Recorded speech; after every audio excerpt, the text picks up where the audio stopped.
Bab 1534. Baiklah, Naomi mengangguk. Begitu hasil penyelidikan keluar, aku akan segera melaporkan pada Anda. Ya, sudah sangat malam. Istirahatlah. Tracy berpesan. Bagaimana dengan Nona? Naomi bertanya dengan sedih. Sudah hampir pukul 2 subuh. Nona masih belum istirahat. Besok pagi masih harus berangkat ke perusahaan. Aku masih harus melihat dokumen. Saat berbicara, ponsel Tracy bergetar. Dia meliriknya, lalu mengisyaratkan Naomi lewat sorot mata. Naomi segera menutup pintu, menghindari agar tidak ada yang mencuri dengar. Tracy menjawab telepon. Nona Friska, Nona Tracy.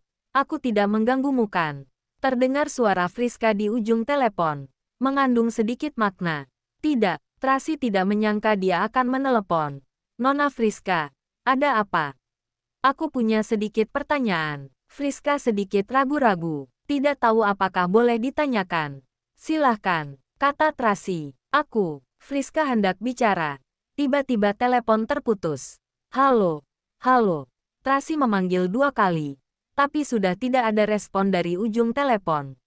Dia mengerutkan kening, ragu-ragu apakah mau menelepon balik, tetapi pada akhirnya dia menyerah. Dia berpikir bahwa mungkin telah terjadi sesuatu pada Friska.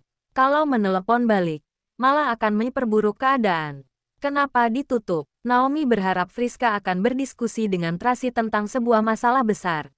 Tetapi telepon telah terputus sebelum pembicaraan dimulai. Mungkin ada masalah darurat di sana. Tracy memincingkan mata. Tapi Friska meneleponku.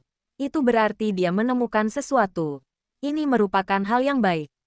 Kalau begitu, apa yang harus kita lakukan selanjutnya? Naomi bertanya dengan pelan. Apa lagi yang bisa dilakukan? Tracy berkata dengan datar. Musuh ada di tempat gelap. Kita ada di tempat terang. Hanya bisa menunggu mereka bergerak lebih dulu. Baru kita putuskan sesuai kondisi. Baiklah, Naomi hendak berbicara. Pada saat ini, ponselnya berdering. Dia segera menjawab. Halo, Cecil, bagaimana? Kami telah memeriksanya. Itu memang mobil restoran. Di dalam mobil itu ada daging sapi segar. Kemasannya robek. Darah menetes dan terhempas ke mobil kita saat mobilnya berbelok dengan cepat. Baiklah, Naomi menghela napas lega. Baguslah kalau tidak ada masalah. Kalian cepat kembali dan beristirahatlah. Baik, Kak Naomi. Cecil menutup telepon, menoleh dan berkata pada orang bertubuh kecil itu. Lain kali berhati-hatilah saat mengemudi. Jangan ceroboh. Jalan bukit begitu sempit. Jika ceroboh, itu akan berbahaya bagi semua orang. Baik, baiklah. Kami pasti akan mengingatnya. Manajer restoran terus mengangguk, lalu berteriak marah pada stafnya. Dengar tidak? Dasar bocah, yang harus berhati-hati itu kalian kan? Bocah itu mengenakan masker hitam, topi hitam, berambut pendek. Suaranya terdengar nyaring, berbicara dengan blak-blakan. Kalian mengemudi di jalan bukit dengan begitu cepat. Mau cari mati. Kamu, Cecil sangat marah sampai hampir memukul orang. Anne segera menariknya, mengerutkan kening dan berkata pada staf itu. Anak muda, kamu masih muda. Jangan begitu emosi. Benar, manajer takut akan menghina Cecil dan Anne. Mengangkat tangan dan memukul bagian belakang kepala orang bertubuh kecil itu. Memarahinya. Kalau disuruh berhati-hati, kamu harus berhati-hati. Untuk apa bicara begitu banyak omong kosong? Begitu selesai bicara, orang bertubuh kecil tiba-tiba menekan kepala manajer di atas talenan. Kebetulan pisau dapur yang besar berada di samping leher bosnya. Sangat tajam dan berbahaya. Bos itu terkejut. Ketakutan dengan mata membelalak. Bahkan tidak berani bernapas. Aku adalah pekerja sementara, bukan budakmu. Orang bertubuh kecil itu membukakan mata, menatap bos itu dengan dingin, berkata dengan tenang. Jangan berteriak padaku. Mulut bos menganga lebar. Ketakutan sampai sekujur tubuhnya gemetar. Tidak bisa mendengarkan kata pun. Cecil dan Anne juga tercengang.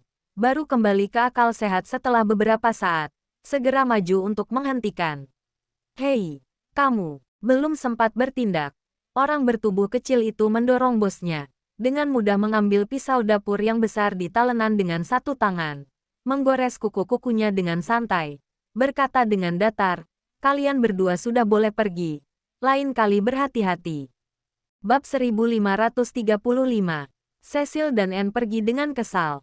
Kalau bukan karena tidak ingin mendatangkan masalah bagi Tracy, mungkin mereka akan langsung membereskan orang bertubuh kecil itu.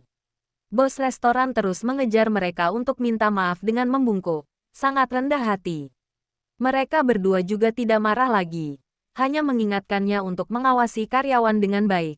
Lalu pergi dengan kesal. Bos restoran kembali ke dapur. Melihat orang bertubuh kecil itu dengan takut. Lalu mengumpulkan keberanian untuk berkata, "Kamu, besok kamu tidak usah datang bekerja lagi." "Tidak perlu." "Ya sudah. Aku juga tidak mau bekerja lagi." Orang bertubuh kecil itu berkata dengan menghina. "Tapi kamu harus membiarkanku tinggal di gudangmu itu." "Sebelumnya sudah sepakat untuk membiarkanku tinggal selama 3 bulan. Tidak masalah. Lagi pula, itu adalah gudang yang tidak terpakai. Bos tidak berani menolak. Berikan nomor rekeningmu padaku. Aku akan mentransfer gajimu." "Aku tidak punya rekening. Beri aku uang tunai." Orang bertubuh kecil itu mengulurkan tangan. "Tunggu sebentar. Aku tidak punya uang tunai. Aku coba cari dulu." Bos menemukan uang tunai dengan sangat cepat. Meletakkannya di talenan dari kejauhan. "Kamu hanya bekerja beberapa hari. Aku akan memberimu gaji setengah bulan. 5 juta. Termasuk cukup baik kan? Hitung saja sesuai jumlahnya. Siapa yang menyuruhmu memberi lebih?" Orang bertubuh kecil berkata dengan marah. "Aku tidak ingin sedekah dari orang lain." "Kamu," bos sangat murka. Ingin memarahinya. Tapi tidak berani. Hanya bisa menahan amarah. Berkata dengan kesal, "Kalau begitu, 12 hari. 4 juta. Orang bertubuh kecil mengambil uang 4 juta itu. Memelototinya dengan dingin. Berbalik dan pergi.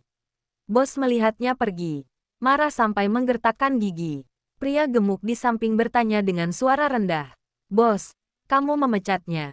Siapa yang akan pergi membeli barang di malam hari?" Sangat berbahaya untuk mengemudi di malam hari di jalan bukit yang berkelok-kelok itu. Sopir yang sebelumnya sudah mengalami kecelakaan beberapa kali. Pekerjakan sopir tua dengan gaji tinggi. Kalau tidak bisa, maka belanja di siang hari.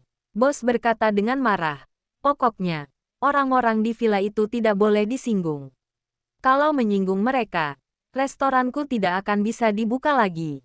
"Baiklah." Pria gemuk yang melakukan pekerjaan serabutan itu merasa sedikit disayangkan. Meski bocah itu bertabiat buruk, tapi bekerja dengan gesit, terutama saat memotong daging. Dia bisa menangani setengah tubuh sapi hanya dalam beberapa saat. Setiap bagian dipotong dengan rapi. "Kenapa ucapanmu malah membuatku takut?" Semakin mendengarnya, bos semakin gelisah. Teknik ini mirip seperti yang ada di dalam film pemotong daging di tengah malam. "Benar, benar, aku pikir juga seperti itu." Si rambut pirang yang sedang memotong sayur berkata dengan penuh semangat. "Kalian tidak tahu, dia sangat hebat dalam menggunakan pisau. Dia menggunakan pisau dapur yang begitu besar dengan sangat baik. Bahkan bisa membuat bunga. Dari awal aku sudah merasa ada yang tidak beres dengannya. Bukan hanya suka memainkan pisau, tapi juga suka memainkan benda-benda aneh." Koki yang lain juga berkata, "Benda aneh apa?" Bos segera bertanya. "Ular." Koki berkata dengan hati-hati. "Bukankah sebelumnya datang sekelompok ular? Kita ketakutan setengah mati." Dia bukan hanya tidak takut, bahkan langsung mengulurkan tangan untuk menangkap ular itu. Kalau dipikir-pikir, itu memang aneh. Ular-ular itu takut padanya. Begitu dia mengulurkan tangan, ular yang berdesis itu mundur ke belakang. Juga sangat jinak saat berada di tangannya. Semakin kalian membicarakannya, semakin aneh. Bos merinding mendengarnya. Kalau dipikir-pikir sekarang, bocah itu memang aneh. Tidak tinggal di asrama, tapi mau tinggal di gudang. Setiap hari tidur di siang hari dan bergerak di malam hari. Suatu hari aku lewat ke sana. Sering ada aroma obat herbal yang keluar dari gudangnya. Pria gemuk berkata dengan panik. Aku bertanya padanya. Dia bilang dia tidak enak badan dan perlu minum obat herbal setiap hari. Mungkinkah dia benar-benar si pemotong daging di tengah malam? Semakin dibicarakan, beberapa orang itu semakin takut. Saat datang melamar kerja, dia menyeret sebuah tas hitam besar. Kalau dipikirkan lagi sekarang, mungkinkah di dalam tas itu berisi mayat? Si rambut pirang memberanikan diri untuk mengatakannya. Beberapa orang ketakutan. Yang lain gemetar. Bahkan si bos ketakutan sampai wajahnya pucat. Berkata dengan panik, "Lapor polisi. Cepat lapor polisi." Bab 1536. Saat mendengar ucapan bos, orang-orang itu bukan hanya tidak bergerak, malah membelalakkan mata dengan tercengang, melihat punggungnya dengan ketakutan. "Aku suruh kalian lapor polisi. Apa kalian tuli?" Bos berteriak dengan marah sambil mengoperasikan ponsel. "Dasar tidak berguna. Lapor polisi adalah hal yang begitu gampang. Aku malah harus melakukannya sendiri." Sebelum selesai bicara, sebuah tangan yang ramping mengambil ponselnya. Juga terdengar suara yang dingin dan arogan datang dari belakang. "Kalau mau lapor polisi, langsung hubungi 110. 113 adalah panggilan untuk pemadam kebakaran." "Aku tahu," bos menjawab, lalu menoleh ke belakang. Langsung tercengang. Orang bertubuh kecil itu berdiri di belakangnya, memegang ponselnya, langsung menghubungi 110. "Ini adalah panggilan darurat kepolisian 110. Silahkan bicara." Terdengar suara polisi dari ujung telepon. Orang bertubuh kecil langsung menyerahkan ponsel pada bos, melihatnya dengan mengangkat alis, mengisyaratkannya untuk bicara. Bos sangat ketakutan sampai wajahnya pucat. Sekujur tubuhnya gemetar, tidak berani mengatakan sepatah kata pun. "Mengapa tidak bicara? Bukankah mau lapor polisi?" Orang bertubuh kecil mengangkat alis. "Bicaralah." "Tidak, tidak perlu." Bos bicara dengan terbata-bata, merampas ponselnya dengan panik, mengatakan salah sambung, kemudian menutup telepon. "Kalau ada masalah, lapor polisi saja. Jangan takut." Orang bertubuh kecil itu menepuk-nepuk pundaknya, menyemangati dengan berkata, "Aku kembali untuk mengambil barang. Tolong minggir." Bos memberi jalan dengan panik. Orang bertubuh kecil melewatinya, mengambil pisau dapur besar yang tertancap di talenan. "Ini milikku. Aku mau membawanya." "Baik." Bos terus mengangguk. Orang bertubuh kecil membawa pisau dapur di atas pundak, pergi dengan langkah lebar. Sekelompok orang di belakang ketakutan sampai pucat, tidak berani bernapas. Hingga sosoknya benar-benar menghilang dari pandangan. Barulah mereka kembali ke akal sehat, menghampiri bos dengan panik dan berkata, "Bos, bagaimana? Harus bagaimana? Kalau kita lapor polisi, apakah dia akan balas dendam dan membunuh kita semua?" "Benar. Polisi butuh waktu untuk datang ke sini. Dan di waktu itu, takutnya dia sudah memusnahkan kita. Sungguh menakutkan. Aku ingin pulang." Bos. Beberapa orang masih berdiskusi. Bos sudah ketakutan sampai kakinya lemas, terjatuh di lantai. Keesokan paginya, Paula kembali dari rumah sakit. Saat melaporkan situasi pada Tracy, dia sekalian mengatakan bahwa restoran di kaki bukit sudah ditutup. Seluruh orang restoran menghilang. Sungguh aneh. Tracy mengerutkan kening, mendongak dan bertanya pada Naomi, apa ditakuti oleh Cecil dan Anne saat mereka pergi ke sana kemarin. Naomi menoleh dan melihat Cecil dan Anne. "Itu fitnah, Nona Tracy." Cecil segera menjelaskan detailnya, kemudian menambahkan, "Kami sangat sopan, tapi ucapan staf itu sangat agresif, seperti habis makan obat peledak." "Benar." Anne merasa sangat dirugikan. Bos restoran malah bersikap sangat baik, terus minta maaf. Tapi staf itu, postur tubuhnya kecil, emosinya tidak kecil. Bos memarahinya sedikit. Dia malah menekan kepala bosnya di talenan. Kalau pisau dapur yang besar itu tidak diletakkan dengan benar, mungkin kepalanya sudah terpotong. Benar, bos itu ketakutan sampai gemetar, hampir kencing di celana. Hahaha. Tracy tidak bisa menahan tawa saat mendengar penjelasan mereka. Apa sungguh begitu berlebihan? Sungguh, Cecil dan Anne masih membicarakan detailnya. Staf itu lebih pendek dariku. Tapi entah kenapa aku merasa dia tidak boleh disinggung. Sudahlah, Tracy menyelanya. Yang penting tidak berkata kasar pada mereka. Siapkan mobil. Aku mau pergi ke perusahaan. Baik, Cecil dan Anne pergi menyiapkan mobil. Paula juga pergi mengatur hal-hal lain. Naomi menambahkan, mungkinkah bos itu takut menyinggung kita? maka menutup restorannya. Seharusnya tidak. Cecil dan Anne bilang bahwa mereka bersikap baik. Tracy sedang minum teh. Malah staf itu sungguh bernyali besar. Tunggu. Bab 1537. Tracy tiba-tiba tercengang. Segera memberi instruksi pada Naomi. Cepat pergi ke restoran. Lihat apa staf itu masih ada di sana. Hah, Naomi tidak mengerti. Staf itu. Cepat pergi. Tracy mendesak dengan cemas. Baiklah. Naomi segera melaksanakannya. Tangan Tracy yang memegang cangkir teh sedikit menegang.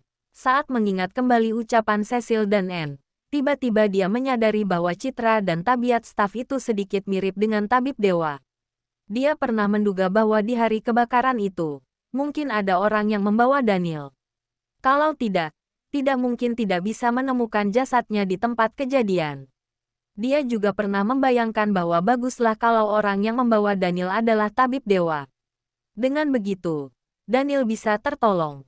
Dan sekarang, dia merasa bahwa kemungkinan besar yang dia bayangkan adalah kenyataan. Saat memikirkan hal ini, dia sangat bersemangat. Asalkan Daniel masih hidup, semua penderitaan yang dialami adalah sepadan. Nona Tracy, mobil sudah siap. Aku akan pergi sekarang. Naomi sudah berganti pakaian, bersiap untuk keluar.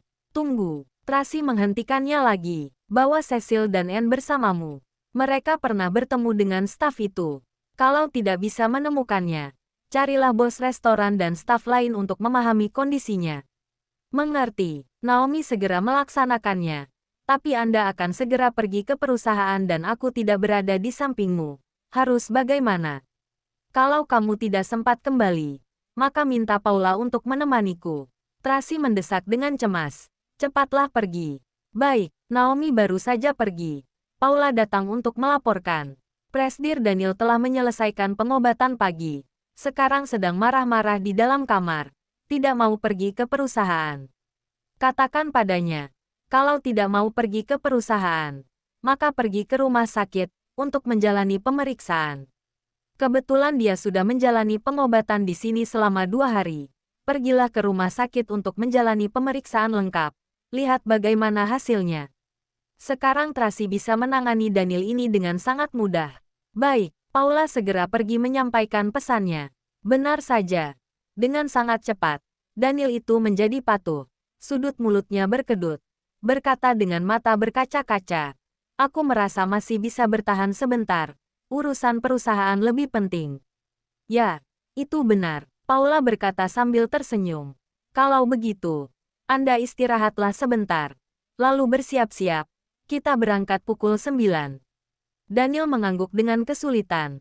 Tapi tatapannya dipenuhi dengan kebencian. Paula kembali dengan senang dan melaporkannya pada Tracy. Baik, pergilah bersiap-siap. Tracy berkata dengan datar. Lalu melanjutkan sarapan. Baik, sekarang baru pukul 7 pagi. Villa sisi utara sudah mulai sibuk. Daniel dipaksa bangun pada pukul 5 pagi untuk menjalani pengobatan. Tracy juga bangun pagi-pagi untuk mengurus dokumen. Kemudian sarapan di lantai bawah.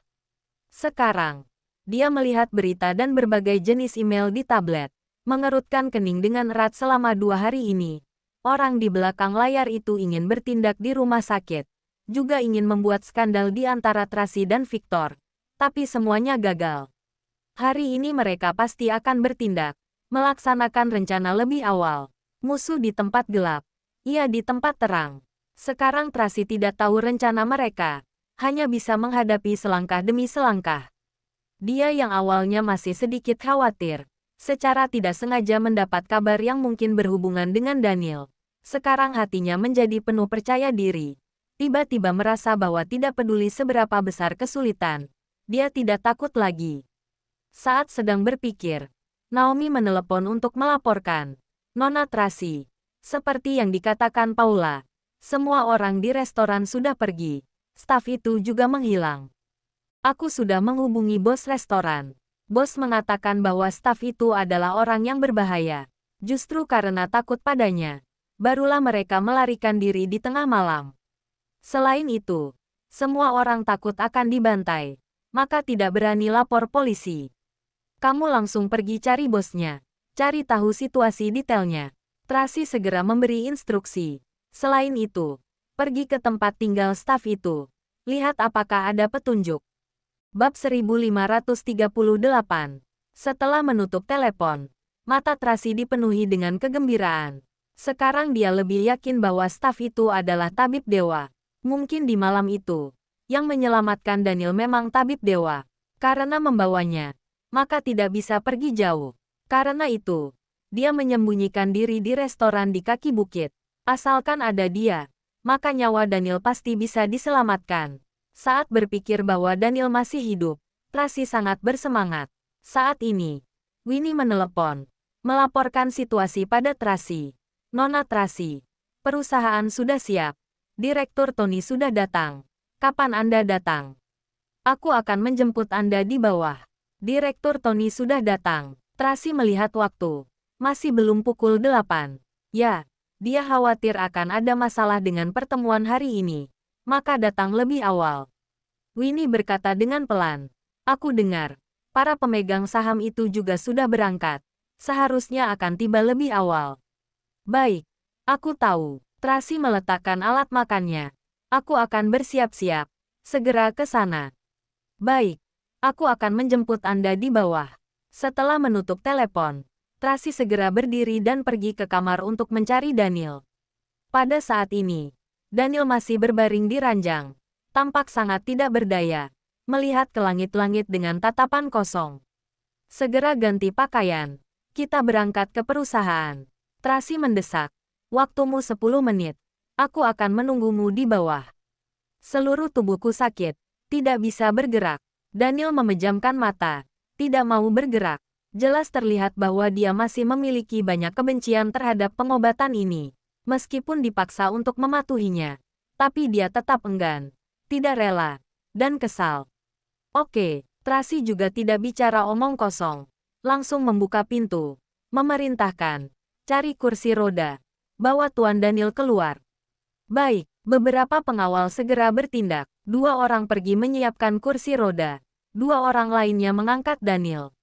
Hei, apa yang kalian lakukan? Jangan sentuh aku. Daniel meronta dengan marah. Tracy, kamu jangan keterlaluan. Aku keterlaluan. Tracy bertanya sambil mencibir. Ini adalah bisnis keluarga grup Wallens. Merupakan tanggung jawabmu. Kamu tidak peduli. Melemparkan semua kekacauan padaku.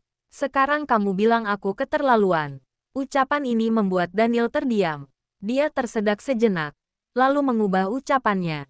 Aku sangat kesakitan karena pengobatan itu. Seluruh badanku sakit, maka ingin istirahat sebentar. Direktur Tony sudah berusia 79 tahun. Sekarang sudah tiba di perusahaan. Kamu hanya menjalani pengobatan, malah bilang kesakitan. Apa hanya kamu seorang saja yang kesakitan, dan orang lain baik-baik saja? Seluruh orang di perusahaan sedang menunggumu. Kamu malah bilang mau istirahat. Sudah, jangan bicara lagi. Daniel mengangkat kedua tangan sebagai tanda menyerah. Sekarang aku akan segera berganti pakaian, lalu pergi ke perusahaan bersamamu. Begini sudah boleh kan? Jangan bicara seolah-olah aku memaksamu. Tidak, kamu tidak memaksaku. Daniel menarik napas dalam-dalam, berkata dengan serius. Ini kemauanku sendiri. Salah, ini adalah tanggung jawabku. Aku sangat ingin pergi ke perusahaan. Itu baru benar. Tracy memberi isyarat. Para pengawal segera mundur dan keluar. Aku akan menunggumu di bawah. 10 menit. Tracy menatapnya dalam-dalam. Berbalik dan berjalan keluar dari kamar. Sekalian membantunya menutup pintu. Daniel melihat pintu yang tertutup. Lalu menggertakkan gigi dan berkata, setiap wanita sempurna manapun, begitu menjadi istrimu, maka akan berubah menjadi iblis yang mengerikan. Ucapan ini benar-benar merupakan isi hatinya. Pada saat ini, tiba-tiba Daniel menyadari bahwa dia merasa sedikit simpati pada Daniel dari lubuk hatinya. Tracy sudah berganti sepatu, duduk di aula lantai 1 sambil minum kopi, menatap jam tangan, menunggu Daniel turun. 1 menit, 2 menit, 3 menit. Pada menit terakhir, Daniel turun tepat waktu, mengenakan setelan hitam. Postur tubuhnya terlihat lebih tegak, hanya saja keningnya sedikit berkerut. Tampak ada sedikit kesedihan. Jangan lupa like, komen, and subscribe ya. Terima kasih. Tunggu terus kelanjutannya.